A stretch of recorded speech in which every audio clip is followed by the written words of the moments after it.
talked to Deidre before, Black men's mental health is just not something, unfortunately, that we talk about very much in our community.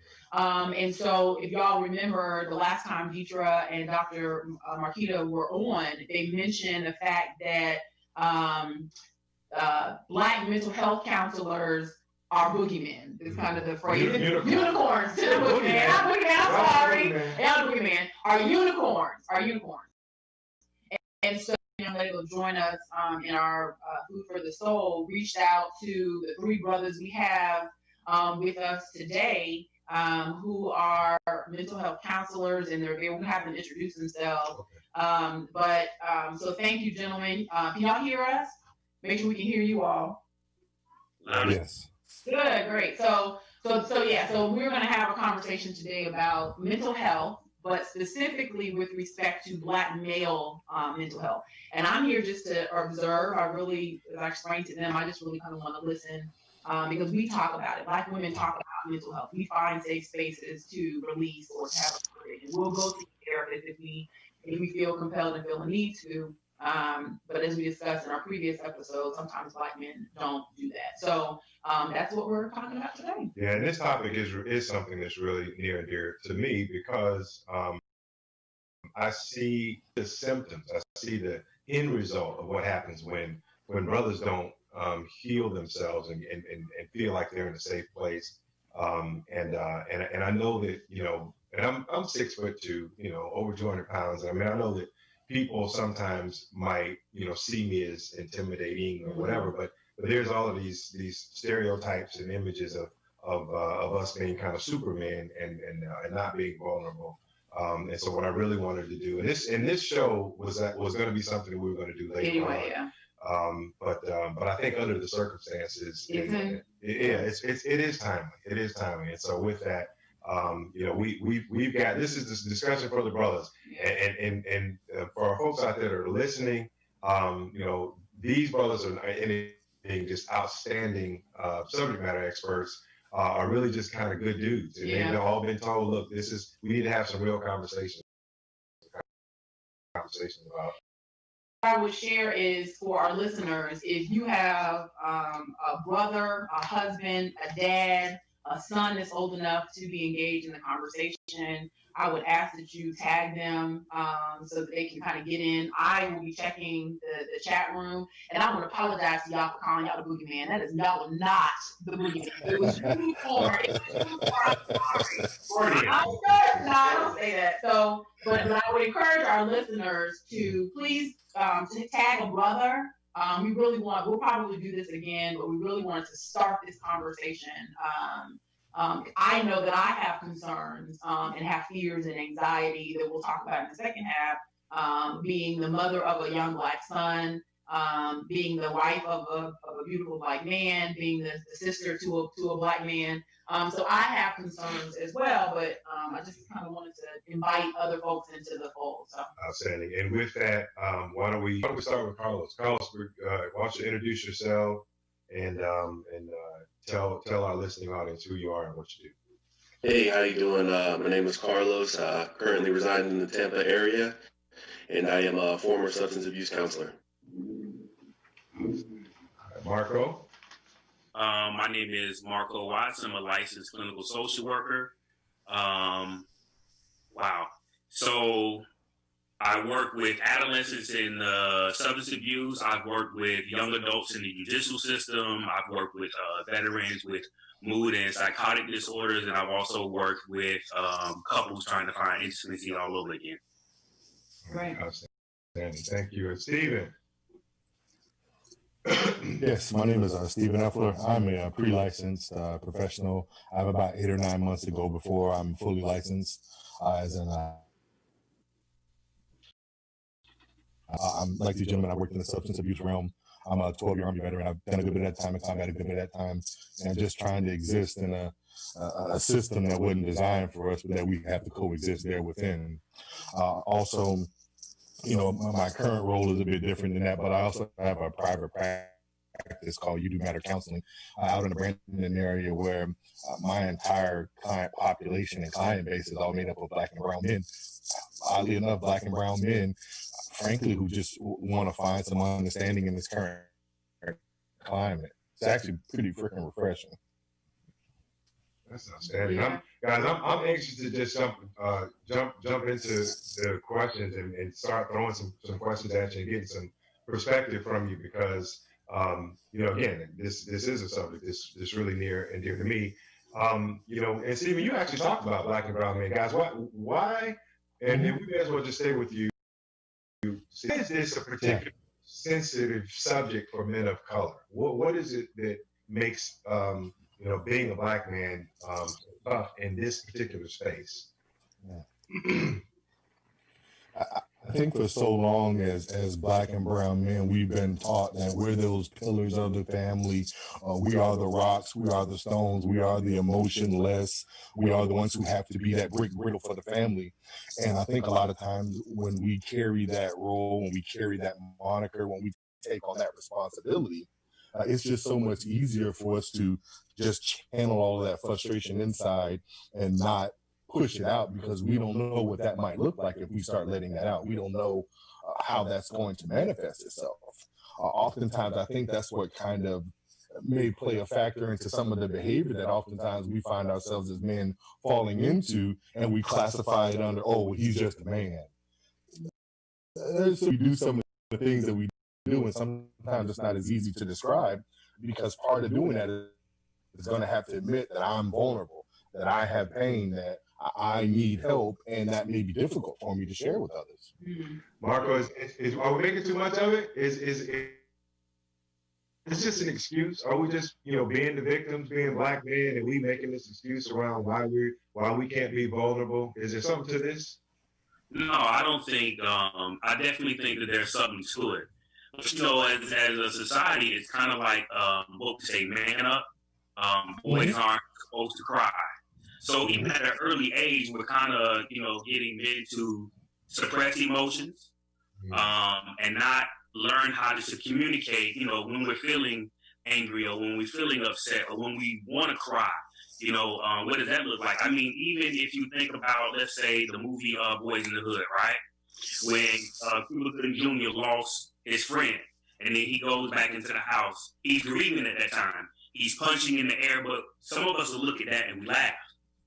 But the thing that got him through at that moment was what? When he got the hug from the girlfriend at the time, which kind of calmed him down. So I think it's definitely relevant because in today's society, we're so stripped of our psychological fortitude from the school system that sometimes we have to put on this front or this visage, like, of being masculine, everything the brother was saying. Like, we have to be tough. We can't show vulnerability. Wow. Carlos, what I'm starting to hear is a couple of references to the school system, which is institutional, and also media, right? Boys in the Hood. What's the role? What role is pop culture playing in how we are in our own self-image and how we? Well, I mean, if you look at pop culture, I mean, it's at our fingertips now with the advancement of technology, whether it be Snapchat, Facebook, Instagram. Like, our children are largely in part influenced by social media, so they're seeing this. So now it's getting to a point where when these events or when these things happen that affect our culture, I have to race. I have to be a racer. I have to be the one that, talks to my daughters about this before they find out on social media. So that way I can relate this information to them in a way that's, educational. So that way we can understand what's going on before that anger and that fear sets in. And basically I'm always racing to safeguard my household and to protect my household from the outside world. And it's also in music. We have a couple of artists, musicians that were before their time. The late great Tupac talked a lot about, inequality, from NWA, Ice Cube, when he wrote about a lot of these poems that, eventually turned into songs and then turned into a movement. And, talking about, the oppressor rising up against the oppressor, the oppressed rising up against the oppressors. And even in movies with the gender roles and how we're portrayed as men, like Denzel Washington is a phenomenal actor, but he didn't get recognized or get an award till he played that role in Training Day. Wow. So, yeah, it's very relevant, and it's all around us. One of the things I found interesting, you can, either of you guys can chime in on the whole pop culture notion, but as we were preparing for the show, one of the things I found particularly interesting is you guys aren't on social media very, very much. You're not as active on social media as one would, would probably assume. I'm interested in hearing your thoughts on why you made that decision. Well, just carrying on, the content can be overwhelming. Either it's, way on the right side, way on the left side, either it's a whole bunch of foolishness, or, it's journalism turned into sensationalism. Mm-hmm. A lot of these things that, we're seeing now on the TV and the media, like, we live this like on a daily basis. I might code switch 4 or 5 times depending on, what situation I'm in, who I'm talking to. And, so for me, in order to keep my sanity, I have other vices and other means of coping. Social media is just a means to check on my family. Yeah. Oh, wow. I definitely agree with Carlos. I used to be on social media and I would post, relevant topics to issues that were affecting, Black community, us in the Black community. But sometimes the comments, I know me, it could be a trigger. So then I would find myself sometimes going back and forth with people on the timeline, and then afterwards I'm thinking, as a clinician, I don't know if that's really appropriate for me to do. Mm-hmm. So I had to kind of just say, you know what, let me just kind of just scale back and then just watch, because those are hot button topics. It's almost like social media has turned the average the average person into something more like something that they aren't, because there's a hot topic out there, and where you used to just kind of just allow things to just kind of go because you have friends and because people are making comments. Now you almost feel the need to push the envelope and push it even more, because you can hide behind your whatever your social media account is. There's what I found, at least, is there's not as much accountability to the things that you're doing and saying. So, but I did find that I found that curious as we were preparing for our show, for sure. I do have a question. Mm-hmm. I'm taking a backseat role, which is unusual for me, but I think this is. You never take a backseat. Oh, that's so sweet. So I do have a question. I know when we were preparing for this, we talked a little bit about how you all are feeling, right? I know I have communicated very openly about how traumatic. I like history, and so I recognize that regardless of how one wants to classify it, what we are seeing is the lynching of Black bodies, and the lynching of Black bodies and has been historically has been something that this country has done for purposes of psychological warfare to keep Black folks in their place. I think in preparation for this discussion, the piece, the ad, when I posted this flyer, the information about this session, I was very clear. I took a clip from Billie Holiday's Strange Fruit rather, and inputted the fruit hanging from trees as the fruit laying in the American streets.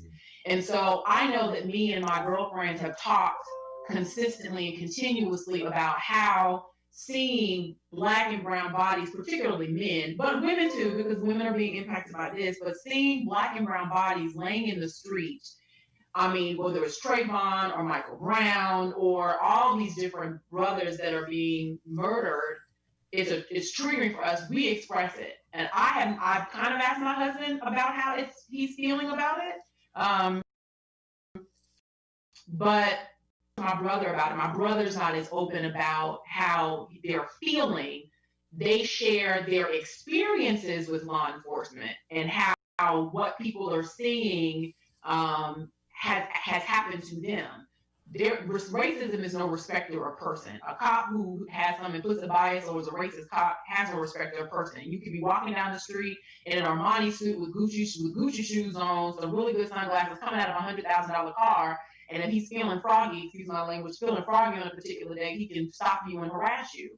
So I've asked them, haven't directly asked them how they're feeling about this space and this time, but I'd love to get, if you all are willing to share, asking all of you now how you all are feeling in this space, seeing what we're seeing, and it seems like it's continual. It's a continual loop here of the lynching of us.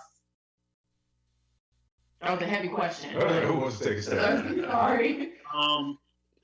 It is a heavy question because there are a lot of emotions that go into it. There are a lot of emotions that go into it. Sometimes you're angry, sometimes you're upset, you're feeling helpless in the situation when you're seeing it. But so let me just back up and say this. I went to Kenya last summer, and there was a brother, we was all kind of sitting around at the table, and he said, what is it like to experience racism? And my initial feeling was, what are you talking about, man? Like, you're black. What do you mean? And then it hit me like he doesn't have to deal with that where he's at. He doesn't have to experience what it is that we experience. So I say, we as blacks here, we have a unique experience over here. And at the end of it, what it is we know what it's like to be helpless and powerless in those situations. And we're grieving. But everybody grieves. Some people, there's a gentleman by the name of David Kessler. He does grief counseling around the country. But he talks about some people are practical grievers. They may not show emotions. They may not talk about feelings, but they do. So for them, they just kind of get called into action and they do it. But going back to the question, that's a loaded question because sometimes I'm hurt, sometimes I'm frustrated, sometimes I'm angry, I'm pissed off. And then sometimes I have feelings of hope, like, okay, it'll get better. But then sometimes I'm like, you know what? I don't know if it'll get better because this continues to repeat. Yeah. Anybody else? I mean, it's a question that opens you up to vulnerability. So if you don't want to answer that, fine. I know for me as a Black woman, it's actually one of the questions that's in the chat. We want to know how we can help Black men and our sons in this of this space, even if we can. So thank you, Lakeisha Kinsey Silas had that question. So thank you for that question. I think I'm asking because I know women try to fix things. Sometimes men try to do that too. Yeah. But women innately in who we are, we attempt to fix and try to help. Maybe this is not a space that we can fix or can help. And we just kind of have to let you all grieve in your own way. Margo, to use what you said. But I'm asking the question again, if you don't want to answer it, because it does open you up to vulnerability. I'm asking the question. Right. Some guidance on how we can, if possible, assist you all in this time. Let me the big one for me. Go ahead, Stephen. No, I know the big one for me is, as I totally agree with that feeling of helplessness and that feeling that, I have so many emotions, and in the past, my coping strategies for dealing with some of these feelings aren't pro-social right now. I have to check myself on a day-to-day basis because those strategies don't work for me right now. And I think that makes me even more frustrated because I realize that I don't have as many coping skills as I thought I did. I'm being bombarded with a problem that bombarded is not the right word. I'm not able to turn off the lights to a problem right now.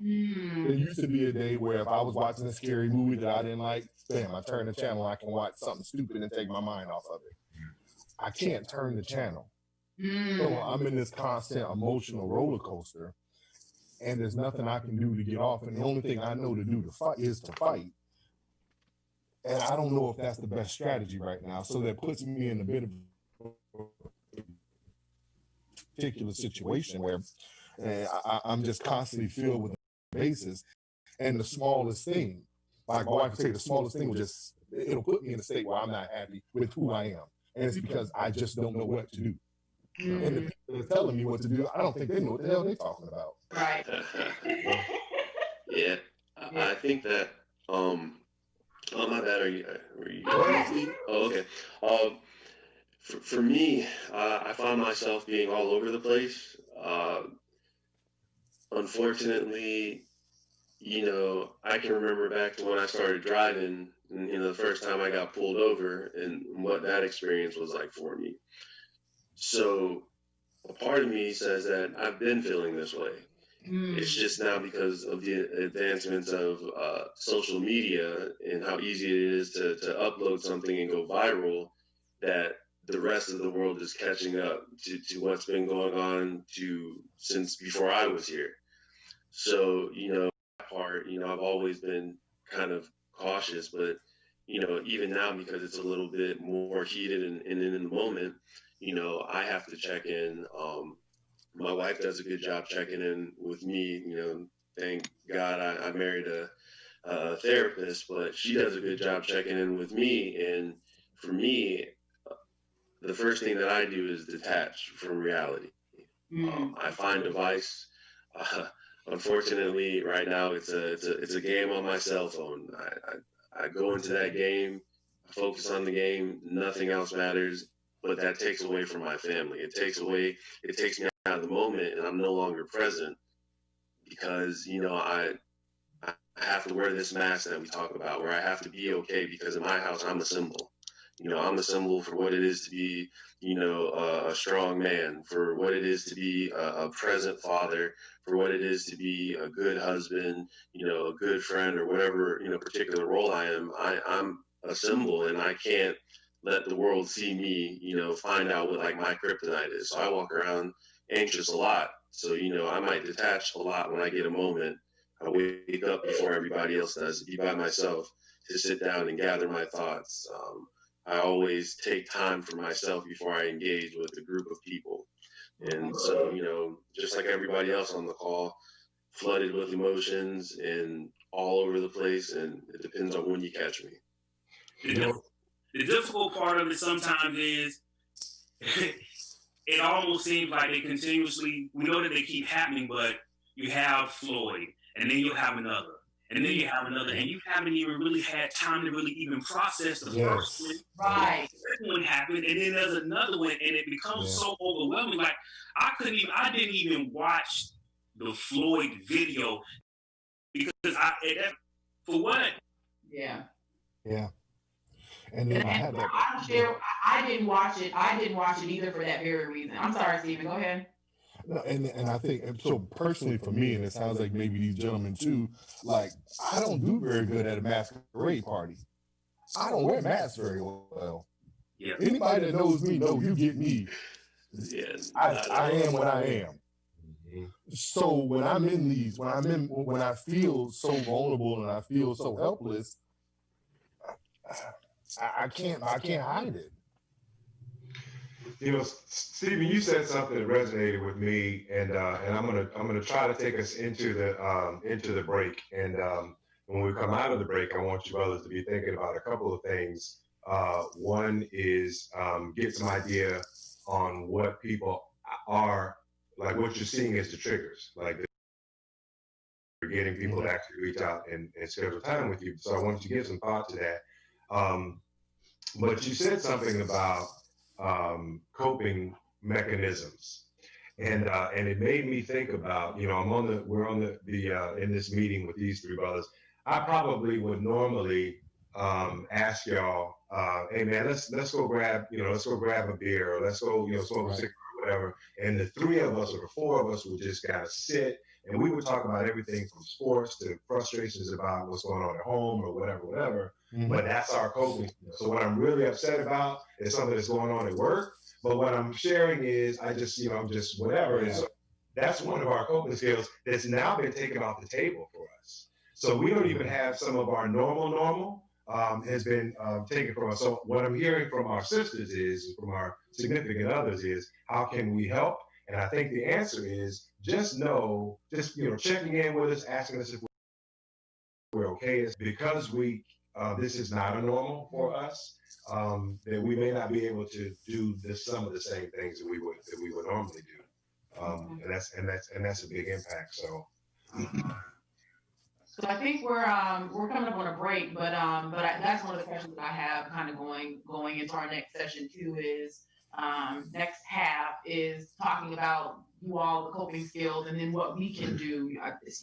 Carlos mentioned his wife checked in on him and kind of giving us some guidance on what that check-in looks like and what we can do since that coping space that you all typically have is gone, how we can fill the void to the extent possible. And I like what you said about you guys like to fix things. We see ourselves the same way, that we like to fix things. I know that you're naturally more nurturing as well, but just understand and appreciate that there's some things that you're probably just not going to be able to fix. Yeah. So the fact that you check in with us is actually very reassuring as well. So so again, we're going to go into a little bit of a break. You can mute your phones, and we'll see you on the other side of the break.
Purpose Show. Today's show is focusing on mental health and mental wellness for specifically for Black men, and we have three outstanding brothers who are actually in the practice of mental health counselors. We're going to actually get into substance abuse here in a little bit as well.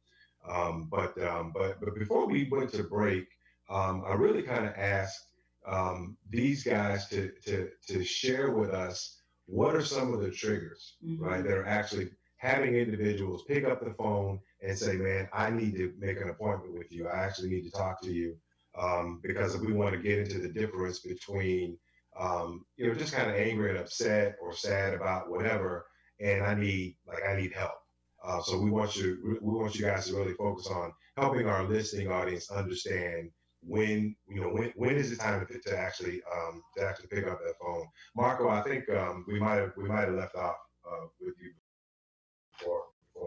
So I know personally I haven't gotten a lot of calls from a lot of Black men when it comes to these issues. Most of the calls I've gotten have been from women. Mm. Yeah, most of the calls that I've gotten have been from women looking to try to get their partners, to come in and maybe discuss some of the issues. But that's been a struggle. I know Stephen said that he normally gets a lot of black men in, but that's not been my experience. And the thing for me is a lot of times when they do come in, it's like something that's happened behaviorally that was just totally against their value system. Something that's happened that's so egregious that they have no idea how it could have occurred. I've got a young man right now where he had a physical altercation. He's not a violent person by any stretch of the imagination, so he says, and I got no choice but to believe it. The evidence leads me otherwise, but he just doesn't know where that anger or frustration is coming from, and he wants to kind of find out. He wants to kind of better understand why he's doing the things he's doing. Then we're also seeing a lot of people who, like all of us have talked about thus far, is emotionally they just don't know what to do. They just don't know how to cope. They just don't know where are their resources. And I think that's one of the bigger hurdles that we have to climb is like, where can we go to get help? Personally, I want to talk to someone who looks like me, who has similar shared experiences to me. And the boogeyman or unicorn reference is pretty on point. I'll never believe it. I'll never believe it. But there's not a lot. So, honestly, man, it took me, I went into some barbershops, I went into some barbecue houses, a couple of church, give me a ring. And, it's some people have said they would like to talk, and it's paid dividends. That's good stuff. And coming from the other side, as I'm not a provider, for me, man, it was just simply thinking that asking for help would make me weak. And a lot of time, for men, it takes something so drastic to happen before we ask for help. So, in my case, it took almost losing my marriage before I was willing to seek counseling and ask for help. So sometimes there has to be that trigger. There has to be a catalyst to propel us because we've been trained to, that we're strong and we can do it by ourselves. And that's not the best way of thinking. So I do have a question because we did get this in the chat. And someone said to share how folks can contact you. So there may be some brothers that are watching, or some wives, or some sisters of black men who see some signs or see something that their behaviors are different, or the way they're reacting, responding is different than the norm, and this really could be the trigger. If you all could share how folks could contact you, I think that would be helpful, and we'll continue with the conversation. Well, I think, but we're also going to put that information. We are. I wanted. It was an immediate question, so. So personally, I can be reached at area code 813-625-5253, and the name of the organization is You Do Matter Counseling Services. The letter U, Do Matter Counseling Services, and I'm located out in the Brandon area. Okay. Very good. And I can be reached at 813-775-8987, or you can go to Marco Bernard.